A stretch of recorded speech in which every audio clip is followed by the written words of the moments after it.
Welcome everyone to Methods in Sinology. I am Sharon Sandrovich. I'm a lecturer and affiliated researcher at the Hebrew University of Jerusalem. And I will have the honor and the pleasure of chairing today's session. Our distinguished speaker for today is Professor Donald Harper, Centennial Professor of Chinese Studies and Chair of the East Asian Languages and Civilizations Department at the University of Chicago. With a long list of prestigious fellowships behind him, an equally long list of groundbreaking publications, and much anticipated current projects, he's among the foremost experts on early Chinese manuscripts and what these may reveal about early Chinese culture, philosophy, popular religion, divination, and medical science, specifically those aspects thereof which were not and often cannot be known from the received literature, but await the emergence of bamboo and silk manuscripts from tombs of individuals from different localities that were part of the early empire. Our audience members are surely familiar with and probably often consult his meticulous study of the Mawangdui medical manuscripts published in 1998 under the title Early Chinese Medical Literature, and with books of fate and popular culture in early China, co-edited with Mark Kalinowski and published recently in 2017.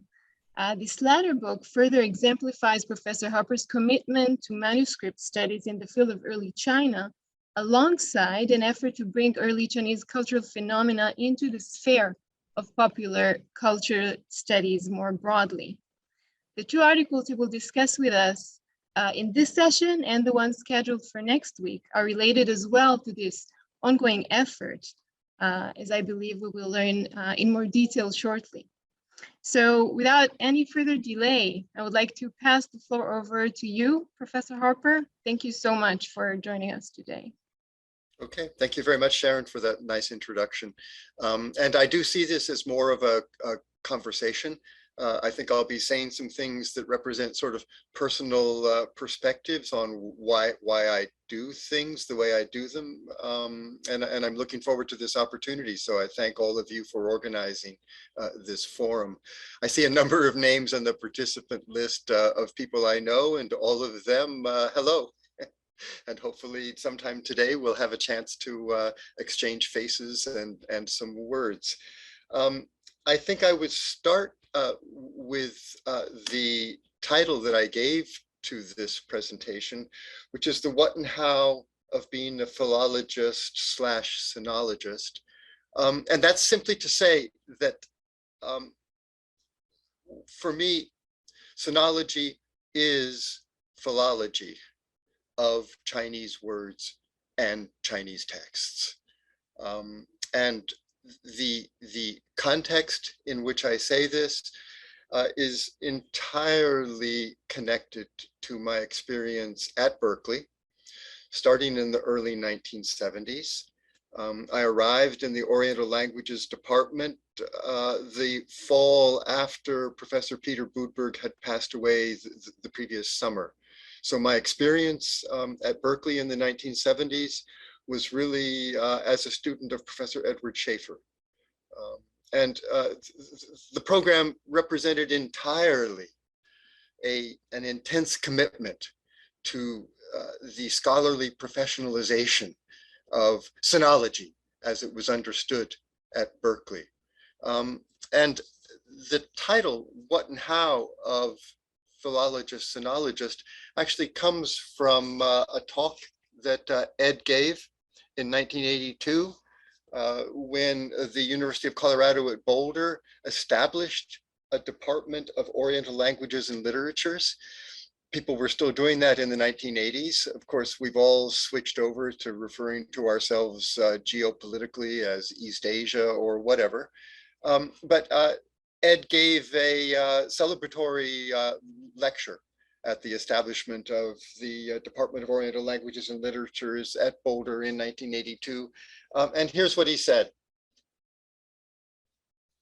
He quotes his own mentor, his predecessor at Berkeley, the late Peter Budberg, who wrote about the aims of our Department of Oriental Languages this way, quote, The department's main activity lies in the field of philology in the older meaning of the term, i.e., the study of literature in a wide sense, including etymology, grammar, criticism, literary, cultural, and linguistic history, training in the competent translation and interpretation of original documents, and cultivation of language recognized as the main vehicle of thought. Thus interpreted, the study of language is indivisible from the study of literature. This is the background I come from. I mean, everything I do since the 1970s has focused really on what's required for the application of professional philological standards to the understanding of Chinese words and Chinese texts. It's an intense personal commitment, I would say, to written text as intellectually and aesthetically complete in itself. That the satisfaction, the reason for even engaging in it is to bring the words to life. This isn't necessarily a general view of what Sinology is, but this is very much, I think, a kind of guiding intelligence that informs everything I do even now. And I want to emphasize that in starting out, because there are many times when I'm referred to as someone who does history of science, of medicine, of religion, perhaps even of thought, usually not of fine literature. But for the most part, these are labels that I would deny. And yet the label of philologist is one that I always happily accept. I mean, whenever I'm presenting something, if there are ideas driving it, those ideas arise out of the particular texts that I have decided to commit myself to examining. And I would say that when I looked back over my CV, there's nothing I've published that hasn't been basically at its roots related to some kind of philological problem. And when I think about whether I'm satisfied or not with a certain kind of work that I'm involved in, it has to do with the extent to which it is philologically satisfying. And I often think of it just in connection with this is where I obtained not just certain values, but really a whole personality. And it very much grows out of that experience at Berkeley in the 1970s. One thing that has come up that I think is different from my mentors at Berkeley is my ability to work with actual physical manuscript materials. And that began, of course, with the publication after the Cultural Revolution of more and more archaeological material, including excavated manuscripts, and of course was not possible really in the United States until the latter part of the 20th century. But not only the ability to work with early Chinese excavated manuscripts, but my focus led me to closer collaborations with others who work on Dunhuang manuscripts. So that at an early point in the 1980s, I was already in communication with, in particular, Mark Kalinowski in Paris, Catherine Despeux, who does Buddhism and medicine. And I was very fortunate in the 1990s to be able to participate in some of the research projects of the Equipe Dunhuang in Paris. And so all of that has brought great intellectual satisfaction, but also great personal satisfaction.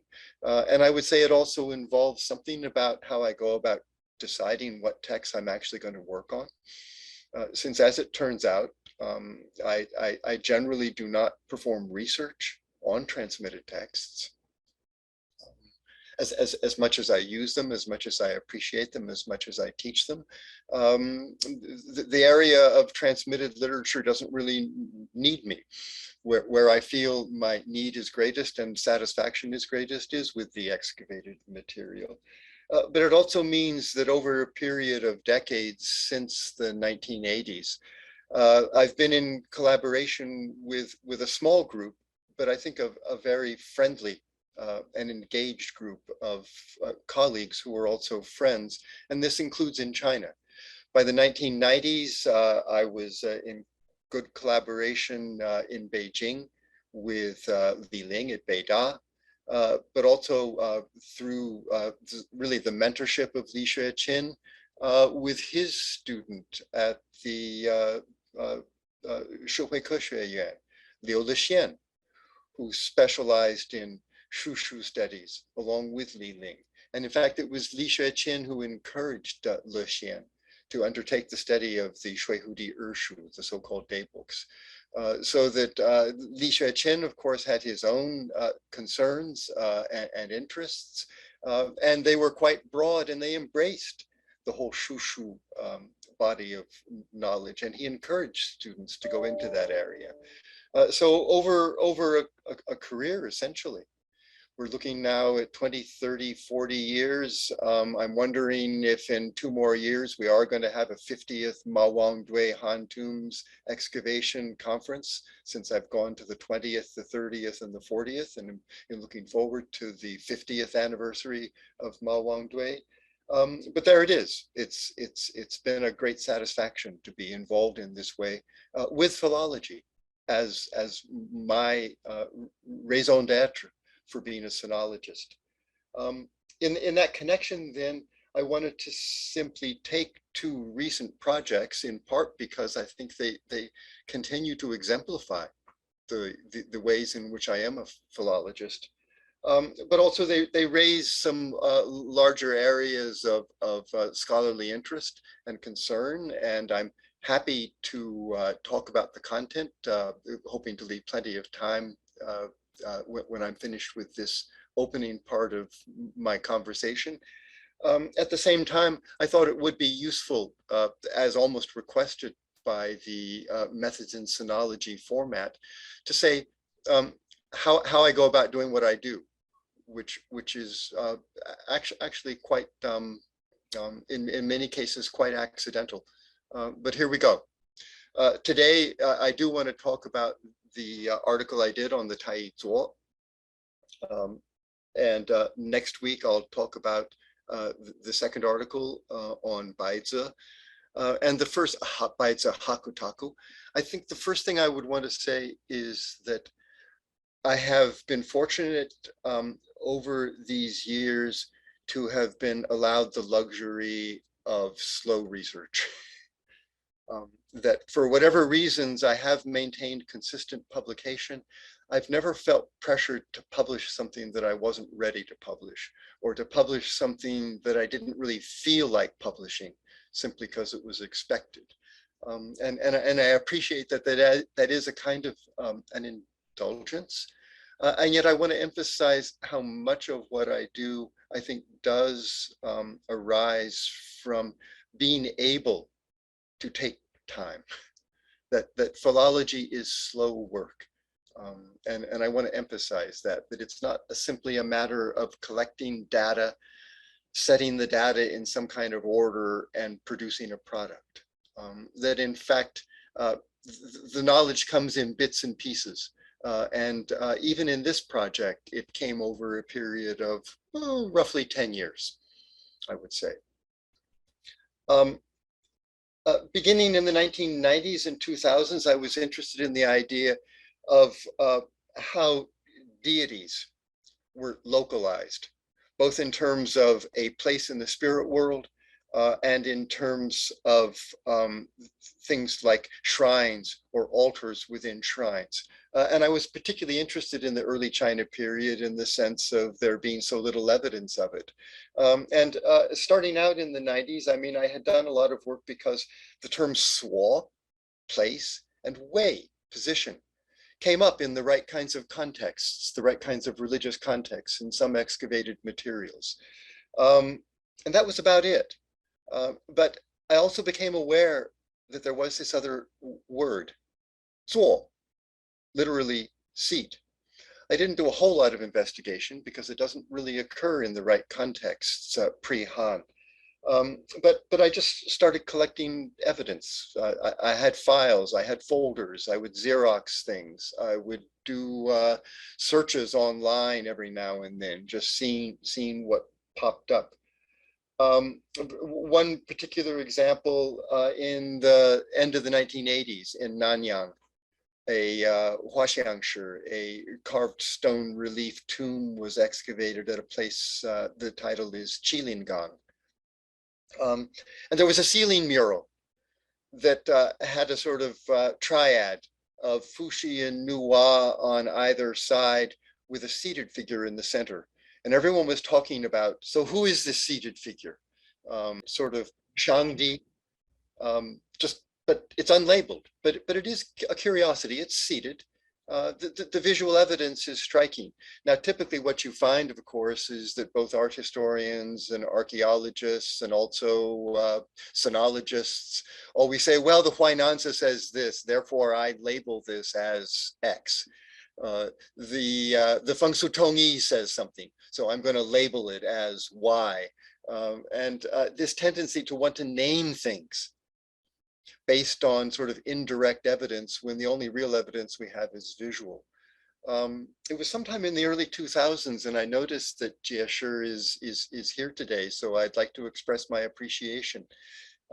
He sent me I don't have the original scrap of paper, but he sent me something which was really just that portion of the Houghton mural that you have in the article, that showed the sort of central-like structure with the curves, and then it showed, and it wasn't even in color, but it showed Taiyi zuo in 3 characters above those curves, and it was like this sort of aha moment, that finally, in the archaeological context of a visual representation, a tomb mural, something is labeled, and we need to go from that. We need to ask the question, number one, why is it labeled?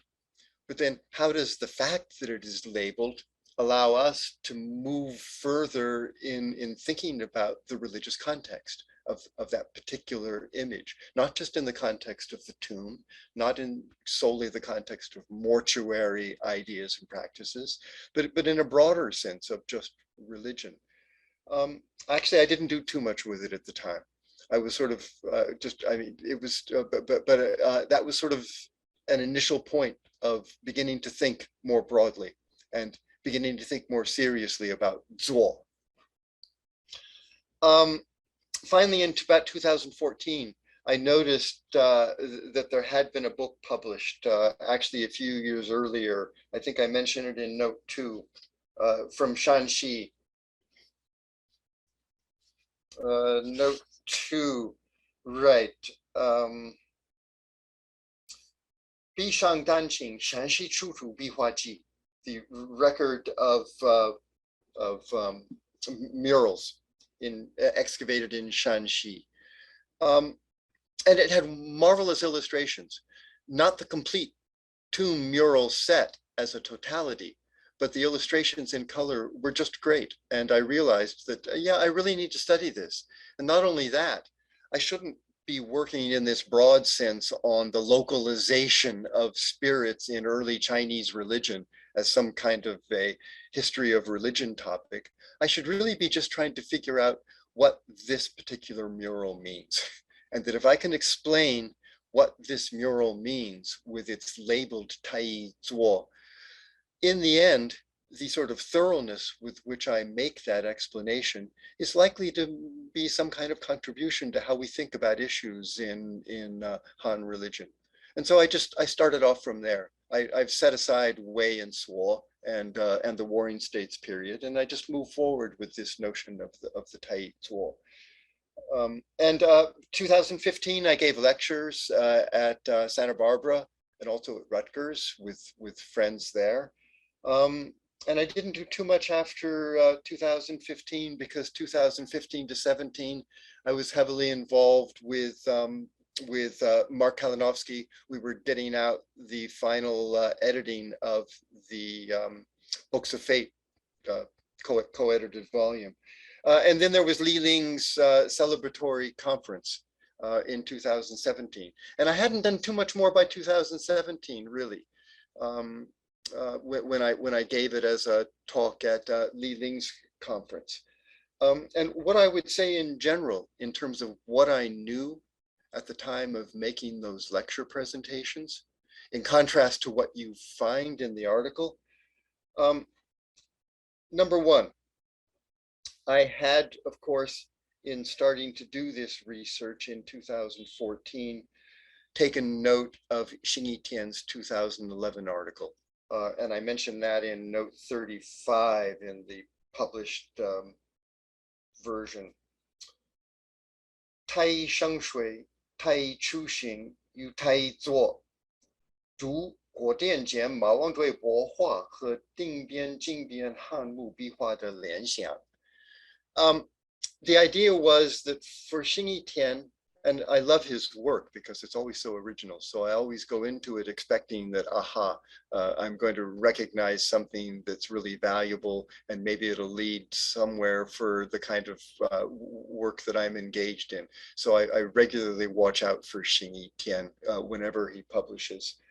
But for Xingyi Tian, the main thing was that Taiyi, the name, is mentioned in three materials. The Taiyi shengshui, the Guodian cosmology, the so-called, it's now called the Taiyi zhutu, the Taiyi incantation diagram, if you like, from Ma Wangdui, and then the Taiyi zuo from the Haotan tomb, labeled there, but also in the Yangqiaopo tomb, unlabeled, but obviously the same image of a seat or zuo.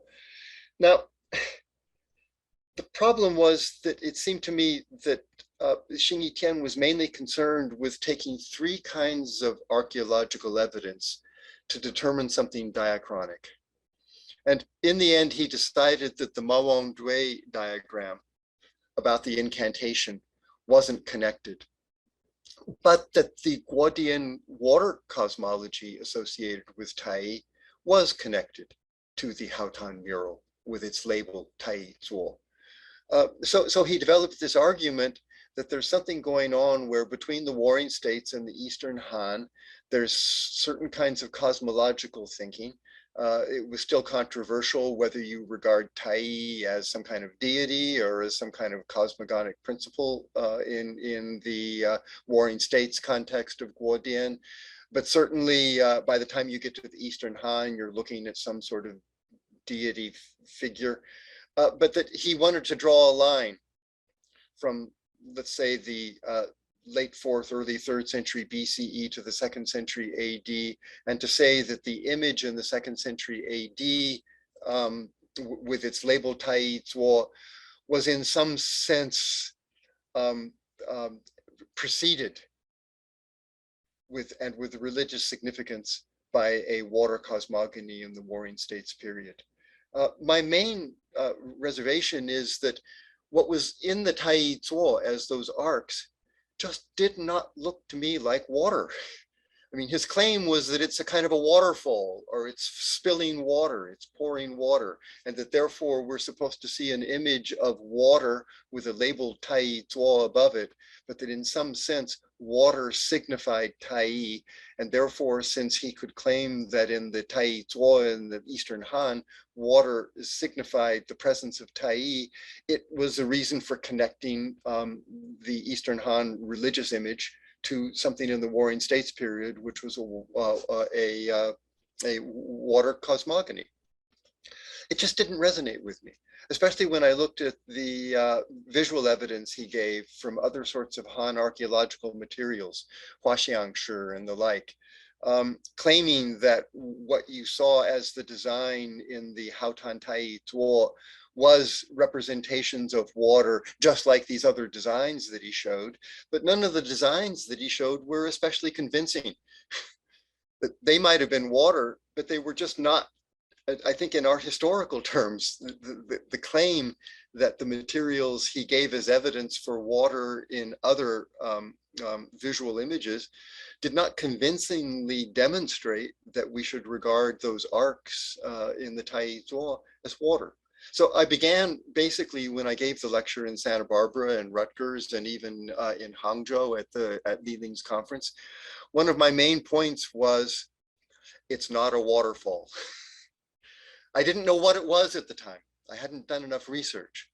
But my main point in giving the talk was to say that if we're going to understand the Haotan mural, we have to understand it more synchronically in the context of the Eastern Han, in the context of religious ideas that were current in the Eastern Han, that we need to focus on all of the elements involved, not just in the single image of the Taiyi, but in the larger mural that includes, of course, Shi Wang Mu, and includes a procession of spirits with vehicles moving off to the side of the Taiyi.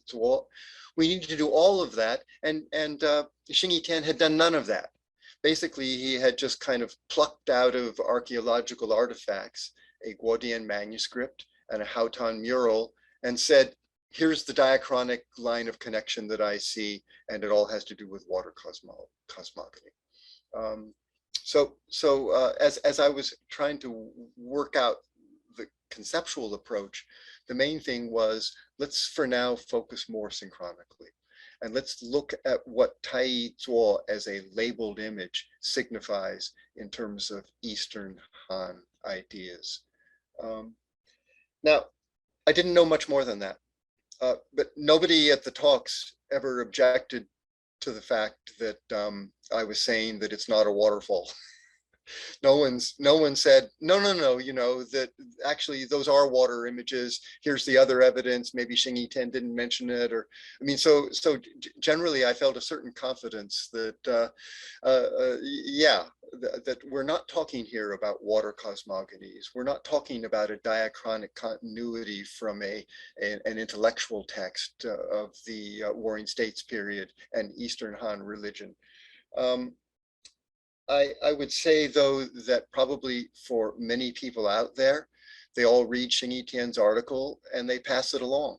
I mean, I'm sure there are any number of secondary research articles in which the Haotan image is entirely about water cosmogony, and it shows the sort of spiritization, the sort of the creating of spirits out of philosophical ideas, which is often associated with the Han Dynasty as if it's some kind of decline from an age of philosophy into the syncretism and yin-yang wuxing cosmology of the Han Dynasty. And I think none of this is appropriate. I mean, it represents a kind of line of approach, a way of thinking about things that continues to perpetuate old standards for how we represent Chinese, early Chinese culture.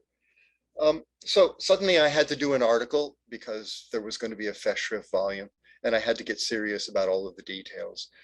Mostly it was sort of 2017 to 2019 that I did a lot of the philological work that you see in the article. I actually examined all the evidence I could find for Zuo. And I discovered, of course, that as a noun referring to a piece of furniture, it wasn't in common use really until the Eastern Han. It does occur as a noun. It is primarily a verb. Baxter points that out, that it's with an S suffix in the departing tone, that that you get zuo as a noun referring to a place for sitting. And the pre-Han occurrences are pretty much just places for sitting, not the piece of furniture, but just locations within a structure where sitting occurs. As a piece of furniture, I also discovered that some of the earliest usages, which were mainly Eastern Han, were explicitly religious. And I also discovered then that there was no occurrence pre-Han of zuo in a religious context, that the whole association of a piece of furniture with religious usages is in fact Eastern Han. I haven't found any evidence to the contrary since, or even since publication. Of course, I'd love to have new evidence come up and have it pointed out to me today. So that was a major part of the research that I did. The other thing that came up, of course, was that it involved thinking once again about the issue of what I had been for a couple of decades calling common religion. And part of the reason for deciding to call something common religion back in the 90s or whenever I first published that piece was simply to try to differentiate, I think, between early and medieval China, where I see the social and cultural circumstances as very different from Song and later. That often when talking about popular culture or folk culture, the presumption was the sort of urbanized context, the much more socially complex commercial, economic, and political arrangements that take place primarily after the medieval period. And the tendency was to, if you were going to talk about popular culture at all for early China, to presume a lot of the categories that are presumed for studying the Ming and the Qing, for example. And it doesn't work. It doesn't work for an earlier medieval worldview. Common was partly from Marcel Granet because he talked about religion commune. Exactly what he meant by that, we don't need to get into today, but it was useful to use the word common in one of the ways that Granet used it, mainly in the sense of horizontal relationships among social groups, a way of neutralizing the notion that the elite lives in its own world, which is separated from the non-elite. That there are ideas about religion that belong exclusively to the elite, and that elite has nothing to do with the non-elite. So that basically the tendency, even with looking at archaeological materials, to presume a kind of dichotomization of evidence based on what one perceived from the transmitted text to represent the worldview of an elite, which existed in its own space, separate from the non-elite. And I simply wanted to problematize all of that.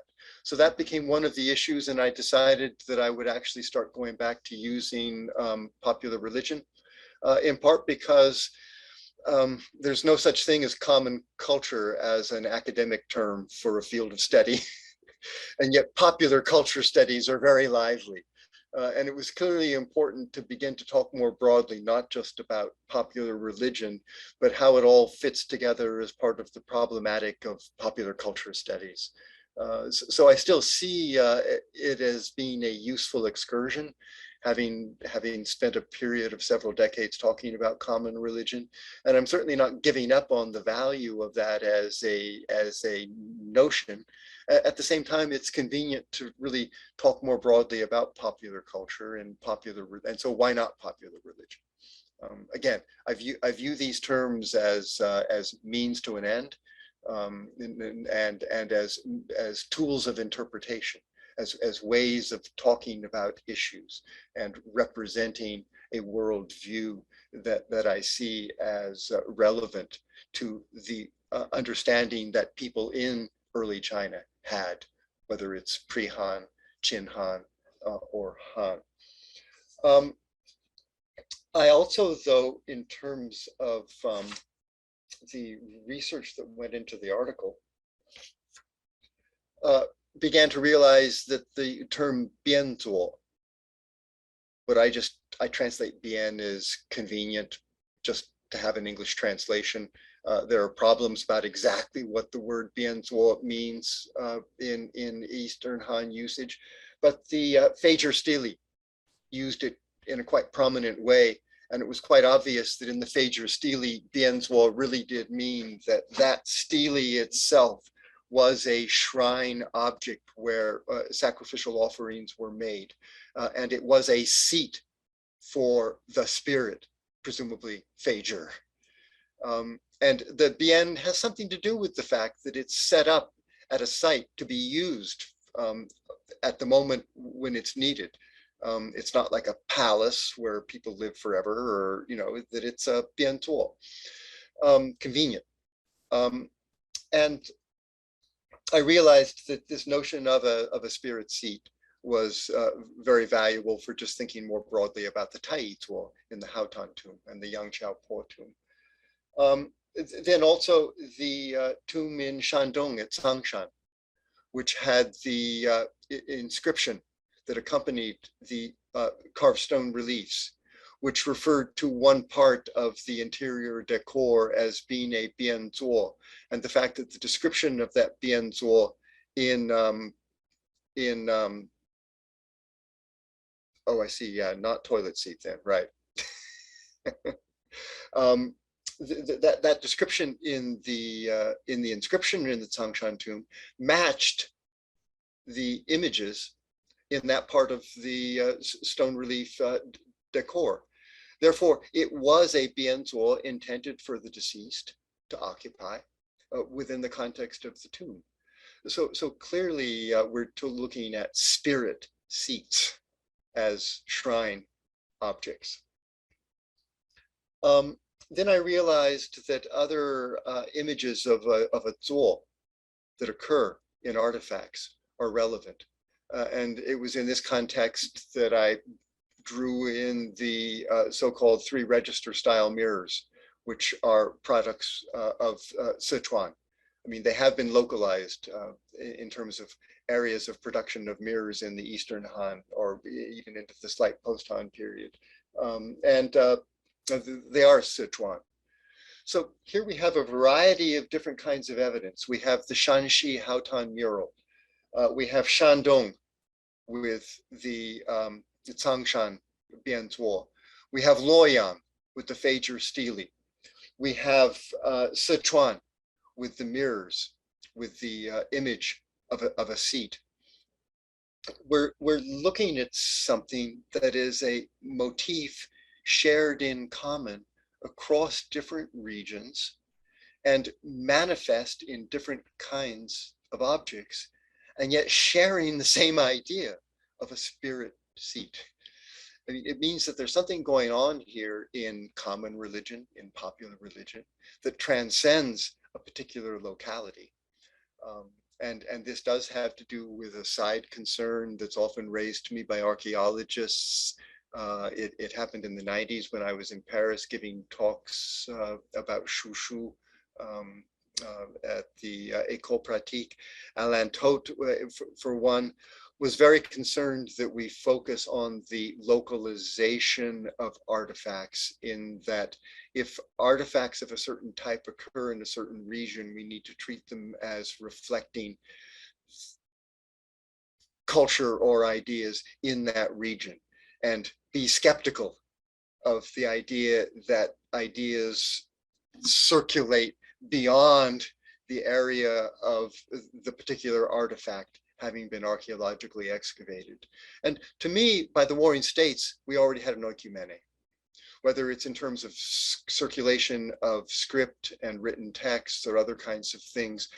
My tendency is to just see broad reasons for sharing of perceptions, rather than to treat the so-called ordnance jars or the Zhenmu ping as reflective of the specific part of North China where they're excavated, and to treat other things that come from South China as reflective only of, say, the Chu region. Or so I realized that there's an argument to make when you want to claim that there are commonly shared ideas. But I really felt that there was a compelling case with addressing this issue of the Shanzuo, the spirit seat. And I think I sum it up pretty well in the article on page 343. When I say here, basically,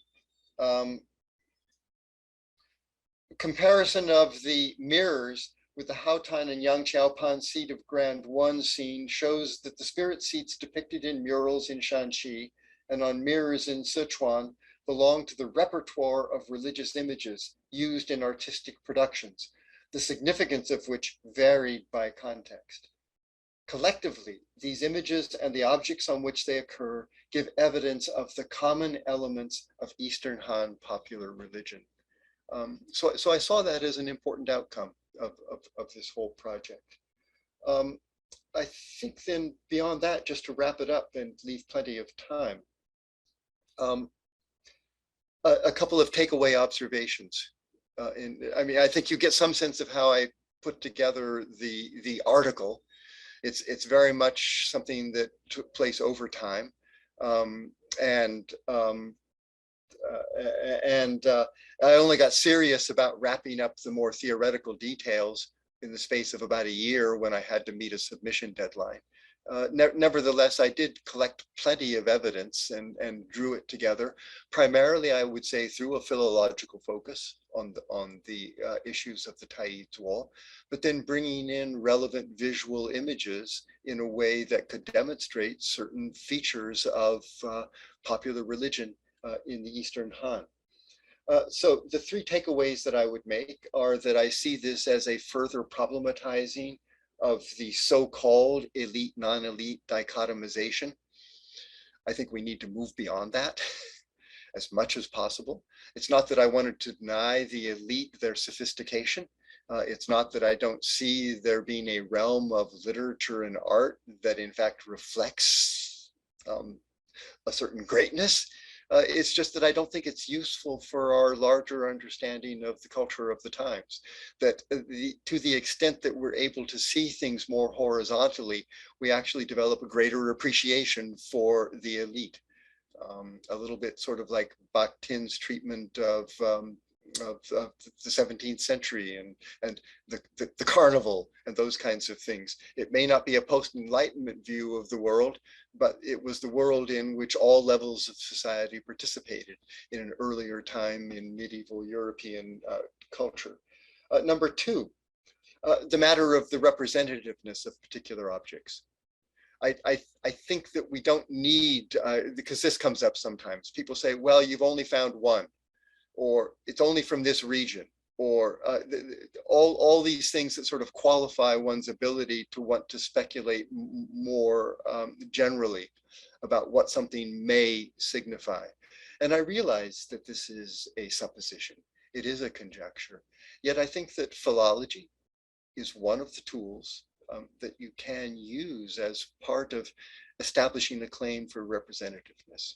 And I do think I've met that standard with talking about the Taiyi tool and the notion of tool. But representativeness certainly is an issue, whether you're dealing with texts alone or with a combination of archaeological contexts, as well as the artifacts individually that come up from archaeology. Number three, where this leaves us with the study of Taoism. I'm delighted that there are people who study Taoism. Everyone at Berkeley was supposed to start studying Taoism with Michel Strickman in the 1970s, but Ma Longdui came up and I went back to early China. But I've never left the field. And I share that concern with our attempts to understand how religion comes about. For me, though, I think the point is the point I start out with at the very beginning of the article when I say this, that how did Taoist religion happen remains unexplained. Rather, as new archaeological evidence emerges to refine and correct our understanding of history, we know more about the circumstances of religion among people in their communities. Any examination of Taoist religion in the 1st and 2nd centuries requires a nuanced interpretive strategy to situate Taoism in the broader religious landscape. And I'll leave it at that. I think that sort of explains this article and explains why I'm a philologist. Thank you very much, Professor Harper. I think I will probably speak for everyone in saying that this exact approach of providing a conversation and sort of your background comments and thoughts and sharing your attitude and the questions you've asked yourself during your research is extremely interesting. I especially thought that your comments about, the philologist as perhaps first and foremost a humanist is extremely interesting, as well as your understanding of common religion and the issue of representativeness. And I'm sure that questions will arise in this and in other regards. So we open the question. I myself, as you can see, have many more questions, but we shall first open the floor for questions from our audience. So please feel free to enter your questions in the chat or indicate that you have a question and then ask it in your own voice. Raise a Zoom hand. I think that with this crowd, we can do it in this way. If it's all right, if it's in chat, if you would just communicate it to me, so I don't have Of to course. click in. So I don't have to click in and out of chat. Absolutely. Thanks. Sure. Are there any questions right now? Or will I be the fortunate first? I mean, there is one question in the chat, but it was asked early on, and I think it was pretty much resolved in what you said in what followed. So if there is any further question on the part of this audience member, you're welcome to ask it. Let's see. Okay, so in the meantime, while people sort of phrase their questions, please allow me to ask mine. Just a minute. Let's see, I just wonder what to begin with. Perhaps something general, in the spirit of this session and this sequence of talks that concern the methods of Sinology. I wanted to ask you about your use of excavation reports in your study of tomb artifacts. You mentioned Chinese excavation reports a few times in the article, and that had me recall Armin Silbichko's warning to students of early Chinese culture, not necessarily archaeologists per se, but all of us who may use excavation reports without much prior experience. He was warning against what he calls the pitfalls of secondhand information, where he refers primarily to, again, what he termed the traditionalist dogma in Chinese excavation reports. And I was curious to hear your take on this subject or your experience of it during your research. That is, to what extent, in your view, excavation reports can be relied upon as the first entrance for many of us text-based scholars to the visual data and to avenues to its interpretation? The first reaction is doubt everything that you read in secondary scholarship. You absolutely have to check it yourself. I realize that then there are criteria and standards and knowledge of methods and theoretical things that are involved. But what happens from my perspective too often, and it happens in East Asia, it happens among Chinese scholars as well as any Western scholars, they'll take something like an archaeological report, or they'll take a transcription volume, and they won't criticize it. They won't bother to look at the original photographs of the bamboo slips, or they just take the transcription and they start saying things. And it leads to any number of false notions just because they fail to criticize it. And so I realize that in my article there, I include some things in footnotes, and I also include some things in the other article on Baizi. I try to leave my criticisms out of the main text and as appropriate refer to things in footnotes. Often if there's secondary literature that I've read and know about, but that's useless to me for a variety of reasons, I don't mention it at all. And I realize that some people may feel offended that I haven't referred to this or that article, but basically there are some misperceptions that are perpetuated by a large number of secondary research pieces. And so you have to criticize on your own terms. You have to look at the photographs of the bamboo slips and do your best to take a critical view of what's presented in a transcription. Archaeological reports, I would recommend highly Alan Toth's chapter in the Books of Fate volume, since he goes through all of the reasons why scholars need to be skeptical of things like excavation reports. And all I can say is that you need to go into them with your eyes open. You can't ignore them, but you need to be aware of what kinds of biases or what kinds of in some ways, what kinds of ignorance end up being part of how an excavation report is put together. And one thing I would say is that I have often myself, and again, I'm expressing opinions, but that's the purpose of the meeting today. I have often myself found that Chinese archaeologists are not always as well trained in philology as they should be. So they'll introduce information from texts, especially from transmitted texts, that is just inappropriate for their archaeological material. But they do it. And you have to watch out for it. Just because it's in an archaeological report doesn't mean you can move forward without criticizing the way in which transmitted sources have been brought in, often because the archaeologists simply do not have a sophisticated knowledge of Sinology. They're archaeologists. Does that help explain? Yes, yes, absolutely. And I see Madalena here adding to the conversation that in regard to that, it seems to me that graduate training outside China is not focused on learning to read inscriptions and excavated works. So it's a problem that one should consider by and large, yes. And in addition to Alain's chapter, of course, read Lothar von Falkenhausen.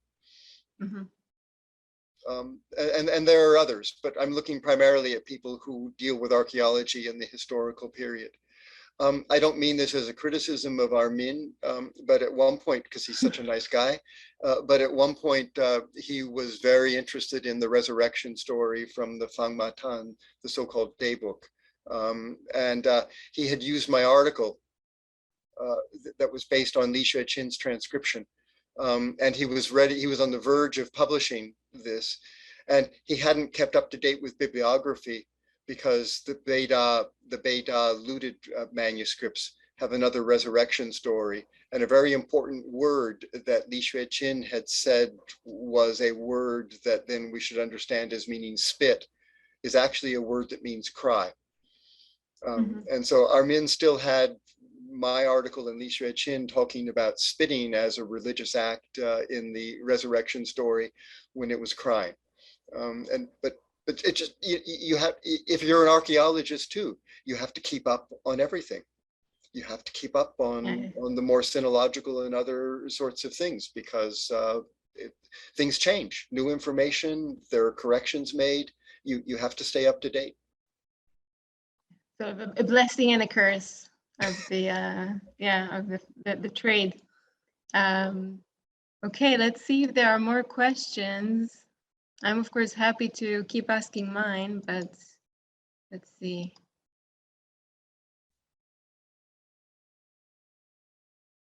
For our audience, okay, Madalena, please. Yes, I'll also take advantage of being the organizer. But my question is really about method in thinking about this article. Because so far I've been working with manuscripts and so text essentially, and that's what I've been focusing on. I'm always struck by when I read articles that bring together evidence from such different media, so images and inscriptions and textual evidence. And I would be curious to know, for one thing, of course, are there, because this is part of what we do here at Methods, are there like common pitfalls when you start working with such different media? Is there anything that you yourself maybe found you were kind of you were leaning into solutions that maybe were not really on second thought when you were working the article? You thought, okay, no, here I'm kind of being misled by the evidence precisely because it is so diverse, and how to contextualize.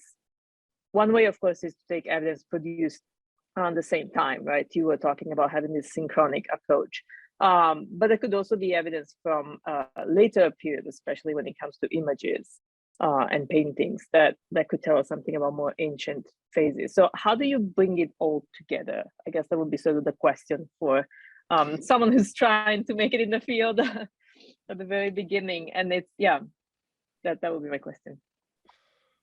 Um, I'm I don't really have a good answer. I have a personal strategy. Mhm. The personal strategy is simply that I think I'm very particular in the kinds of things I decide to study. So that allows you I to. mean, so that something has to interest me. It means there's all kinds of excavated textual material that basically just doesn't interest me, and I'll admit it. So once I'm committed, once for whatever peculiar reason I become committed to a certain thing, I really do think it kind of overtakes me in a way that leads in directions. And I think I'm approaching maybe your question if I say that my tendency is not to want to, from the start, take on a broad topic. At one point, starting in the 1980s, I was convinced that I was going to write the final article about the significance of the Big Dipper in China, from the beginning to the end of the imperial period.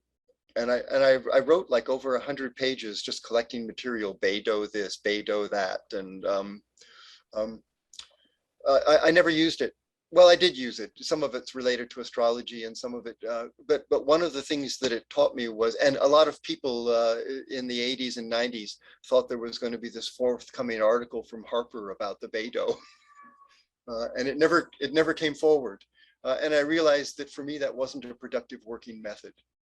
I mean, so what I'm saying in part is that for me at least, I've never run out of research topics.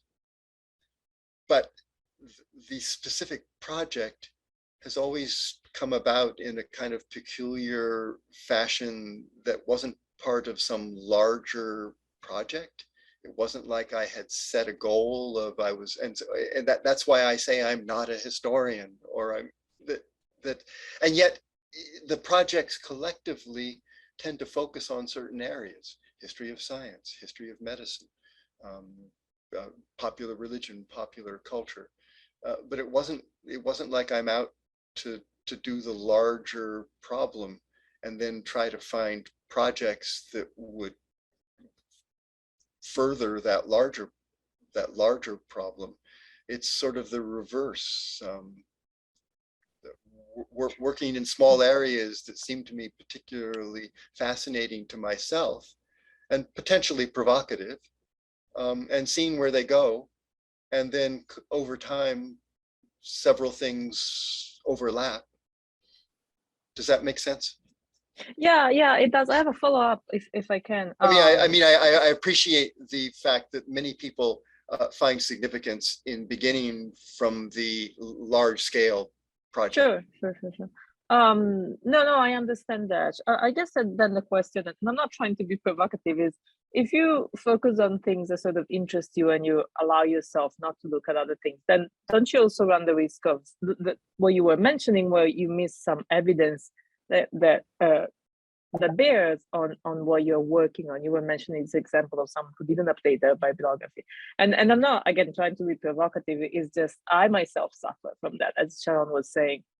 By the time I've read one manuscript in from the Tsinghua collection, from the Shanghai collection, there are like 3 more articles almost every day, every week, published by Chinese and Taiwanese scholars that I haven't kept up with. So there again, for me, again, as I try to establish myself in the field, the question will be how do you handle the huge amount of material in a way that doesn't enter in that pitfall of, oh, I'm actually reading a graph wrong because I didn't know of this article. Maybe there aren't easy solution here. Well, I'm looking for something that doesn't exist, but that would be a bit.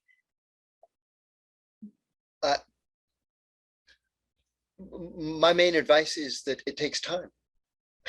Okay, so be patient. Okay, sounds good. It does. I mean, Mm-hmm. let's just say that I have my prejudices. I'm much more inclined Okay, to I see what you mean. treat work by certain scholars as reliable, meaning that I will quickly skim through pieces by people who I don't know, but with a presumption that I don't need to be regarding them as having the same degree of reliability as people whom I trust more. It's just a fact. I also prefer certain people over others. I prefer Li Ling in many instances, just because often, as Li Xueqin once told me, that when you look at a original material to try to transcribe it, very often as a transcriber, it's a sort of an instinctive reaction when you first see it, rather than sort of microscopic examination coming afterwards that leads you to a certain identification. And I don't have that talent. But people who work in Guwenzi, there are people who simply have more talent than others.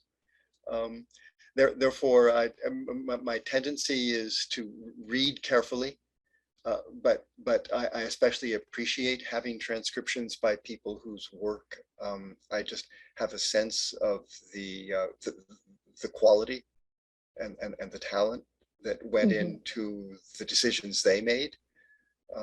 I often see many pieces on websites like from the bsm.org, the Wuhan, or the Fudan, the Guwenzi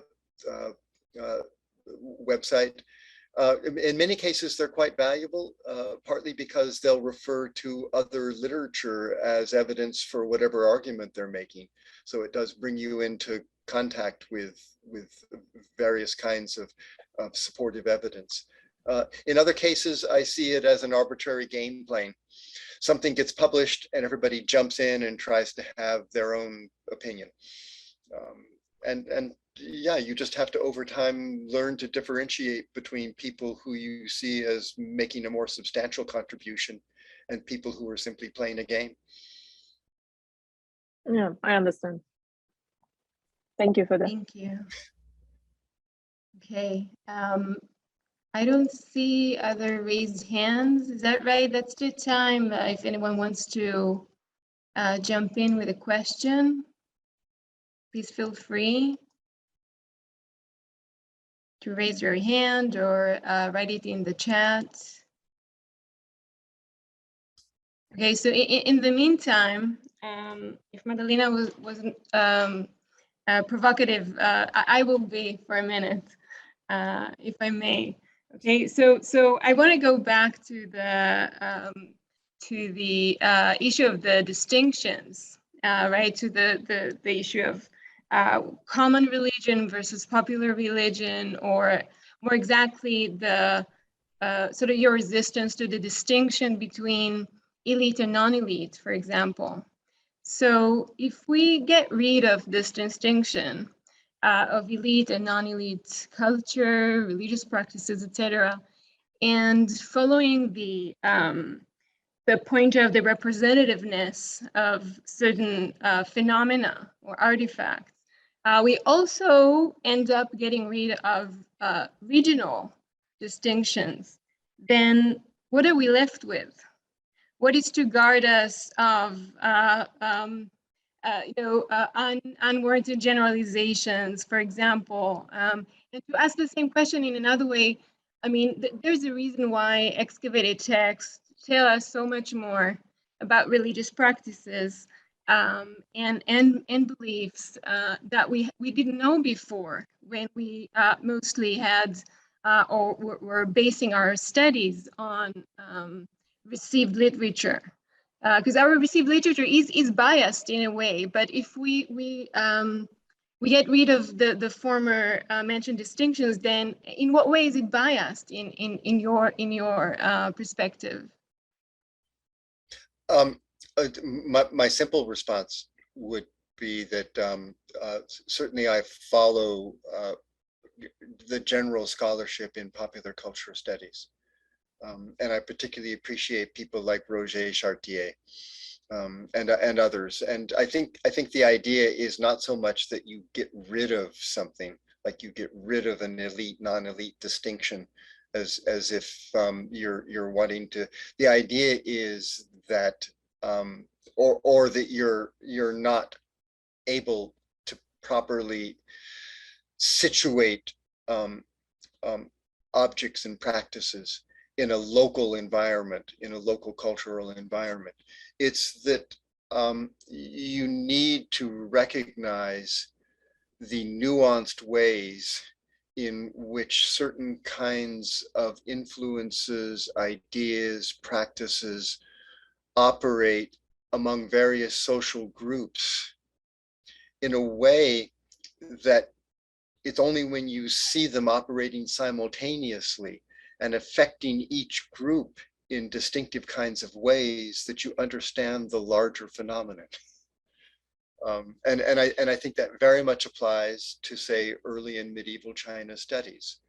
I still see, the popular cultural historians spend an awful lot of time um, exclaiming the lack of sensitivity that academics even now have in recognizing their own prejudices. that there's a presumption going into a subject of a certain attitude that represents the attitude of we intellectuals.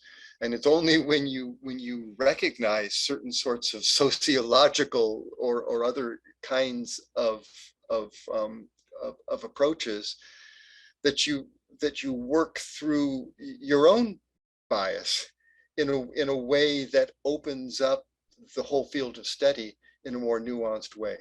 And again, I'm very much influenced by reading people in writing in popular culture studies. It's just that my own sense is that early China studies, even more so than medieval China studies, remain very conservative. That there are many people in China as well who don't study the excavated material, who think that everything they need to know about Chinese civilization and Chinese history is self-contained in the transmitted evidence, and that the ultimate humanistic goal of engaging in Chinese studies is to further refine our appreciation for the transmitted sources. There are plenty of people in early Chinese philosophy who feel the same way about the Zhuzi Baijia. They'll always be there. There are people in classical studies who think that the study of the magical papyri is a minor matter of no real significance for understanding Mediterranean civilization. What can I say? It's just that I think if we take a broader approach, and the thing I would mention in particular now, because it's a sticking point with me, that the idea of literacy. In my chapter in the Books of Fate volume, I do a lot to try to open up our understanding of what we mean when we talk about literacy for early China, because it's quite clear that day books circulated widely. It's quite clear that it's important that the kind of literacy involved in the circulation of day books, even in communities among illiterate people, but who know of the books, and other people who are just a little bit more literate, like someone from the army or someone, can read them, that this counts as literacy.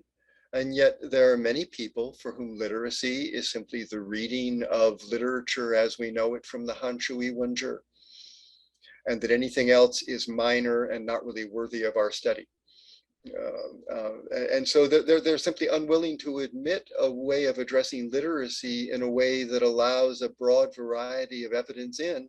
And yet it's quite clear that all of this archaeological evidence, including the day books and various kinds of things, involved the elite as well as the non-elite. And that to simply privilege something because it's why you value the humanistic tradition of Chinese civilization, because I've been criticized for that in Paris, Donald Holzman listened to my talk on Shui Hu Di Day books and said, I admire all of the evidence you've gathered here, but the reason why I studied China was because of my deep appreciation for Confucian humanism. And therefore, everything you're talking about to me is of no consequence to what I value about China. There you have it. What can I say? So your sort of opposition to it's not regional opposition. It's wanting to simply problematizing, personally develop broader attitudes. Yeah. Yeah, I was about to say it's a sort of a way to claim value or to highlight the value of the field, right? Of the kind of cultural phenomena that you gain access to through the excavated material. That right. Okay. Yeah, I don't think there are any other questions. Am I correct?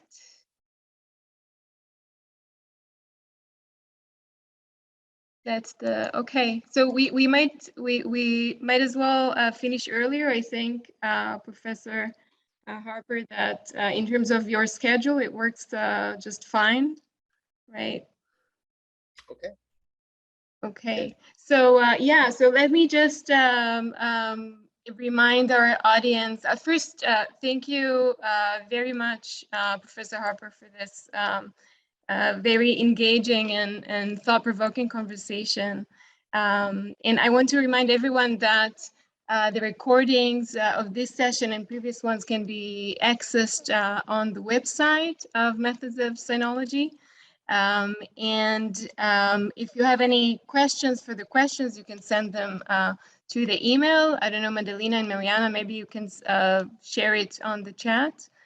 And next week, we have the second session, again with Professor Harper, about his forthcoming article, Pictures of Baizi Hakutaku, Ephemera and Popular Culture in Tang China and Edo Japan. I can say a quick word. Sure. I'm very interested in ephemera studies.